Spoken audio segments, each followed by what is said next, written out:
the sibling relationships when you're an adult change over time. And when I was a kid, I had two older sisters and they just beat the hell out of me. That's all I remembered about them. That's all I remembered. And now as older, I just find them, they're these incredibly strange middle-aged women that I get to talk to occasionally. And now you beat them, right? That's awesome, Jeff. You turn the tables.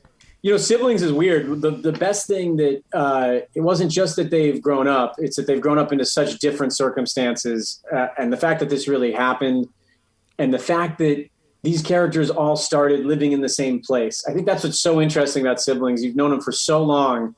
And especially if one of them owns a house like Jimmy's character does, and one of them owns an apartment like Caitlin's character does. It's so unfair. When you're 7, you're going, that's not fair. He got more time on the swing than I did. And then when you're older, you're essentially doing the same thing. It's just about, your houses or something. Well, I also love that. Is this a true story that Connor, who's the little brother, who's just a bro, played by Jimmy Tatro, but he's the one who got rich, which is, incredibly unfair to everybody else. But he bought his house from Matt Damon. That's a running joke in the thing. Well, it's in all the episodes, and he makes sure everyone knows it. And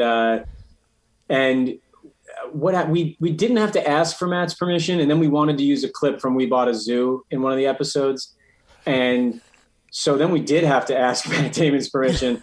And I know Matt a little bit, and the reason we did it, he has a great sense of humor, but that isn't why we did it. We did it because we wanted it to be like, who's the last great movie star who would be young enough that Connor would, it would mean something to him. And they don't make movie stars like they used to. And I think he's kind of the last, kind of like golden era movie star. But then when we had to ask him for it, I thought, oh man, I wonder if he'll be into this. He seems to have a great sense of humor about himself. And when you're asking, it wasn't like, can we show a clip from Good Will Hunting? It was like, can we show a clip from We Bought a Zoo? And I think all of his people, those people around him, and I've met some of them, we kind of called and they said, oh, no, you'll never get through to him. He's in Ireland on a movie and, you'll never, a lot of these stars have, as people around them that kind of protect them. And then he called in later that afternoon and was like, oh, sure. Yeah, use it, whatever. I thought, what a great guy. That is amazing. Also, you make a lot of jokes about his worst movies. Like there's a line where somebody says, Matt Damon hasn't made a good movie since We Bought a Zoo. And you go, and then I go, wait, what? We Bought a Zoo? But it's like, look, he's doing better than any human I've ever met.